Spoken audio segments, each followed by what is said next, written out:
शांति से भी दुखों का अंत हो जाता है और शांत चित्त मनुष्य की बुद्धि शीघ्र ही स्थिर होकर परमात्मा से युक्त हो जाती है।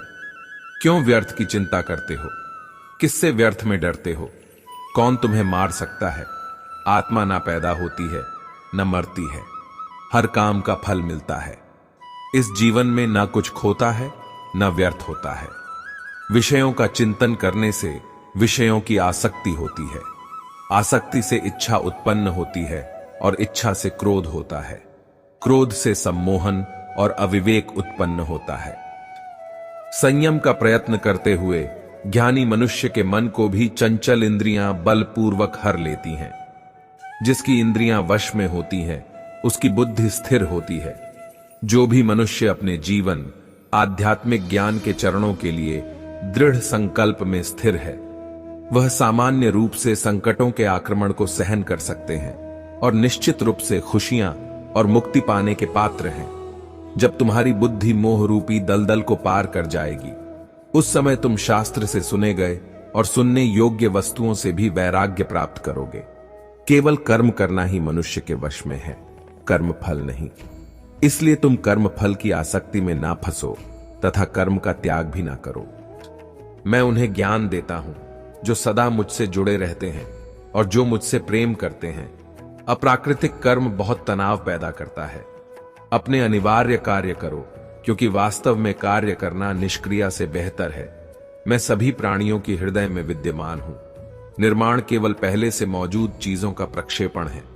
बुरे कर्म करने वाले सबसे नीच व्यक्ति जो राक्षसी प्रवृत्तियों से जुड़े हुए हैं और उनकी बुद्धि माया ने हर ली है, वह मेरी पूजा या मुझे पाने का प्रयास नहीं करते। मैं उष्मा देता हूं, मैं वर्षा करता हूं, मैं वर्षा रोकता भी हूं, मैं अमृतत्व भी हूं और मृत्यु भी मैं ही हूं। जो इस लोक में अपने काम की सफलता की कामना रखते हैं वे देवताओं की पूजा करें। आत्मा अमर है। जो लोग इस आत्मा को मारने वाला या मरने वाला मानते हैं वे दोनों ही नासमझ है। आत्मा न किसी को मारती है और ना ही किसी के द्वारा मारी जा सकती है। न यह शरीर तुम्हारा है न तुम शरीर के हो। यह अग्नि, जल, वायु, पृथ्वी, आकाश से मिलकर बना है और इसी में मिल जाएगा। परंतु आत्मा स्थिर है। फिर तुम क्या हो? तुम ज्ञानियों की तरह बातें करते हो, लेकिन जिनके लिए शोक नहीं करना चाहिए उनके लिए शोक करते हो। मृत या जीवित ज्ञानी किसी के लिए शोक नहीं करते। कर्म ही पूजा है। व्यक्ति जो चाहे बन सकता है यदि विश्वास के साथ इच्छित वस्तु पर लगातार चिंतन करे। मैं काल हूं, सबका नाशक। मैं आया हूं दुनिया का उपभोग करने के लिए। कर्म उसे नहीं बांधता जिसने काम का त्याग कर दिया है। तुम्हारा क्या गया जो तुम रोते हो? तुम क्या लाए थे जो तुमने खो दिया? तुमने क्या पैदा किया था जो नाश हो गया?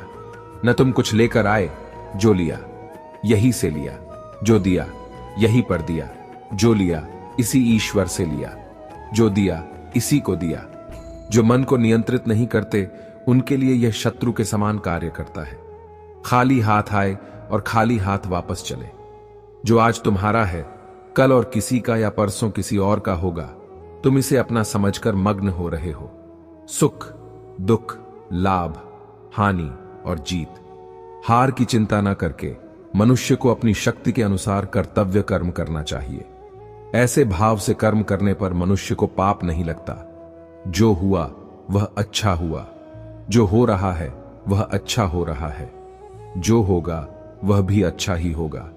तुम भूत का पश्चाताप न करो, भविष्य की चिंता न करो, वर्तमान चल रहा है। करुणा द्वारा निर्देशित सभी कार्य ध्यान से करो। सदैव संदेह करने वाले व्यक्ति के लिए प्रसन्नता ना इस लोक में है ना ही कहीं और। किसी और का काम पूर्णता करने से कहीं अच्छा है कि अपना करे, भले ही उसे अपूर्णता का साथ करना पड़े। जो ज्ञान और कर्म को एक रूप में देखता है वही सही मायने में देखता है।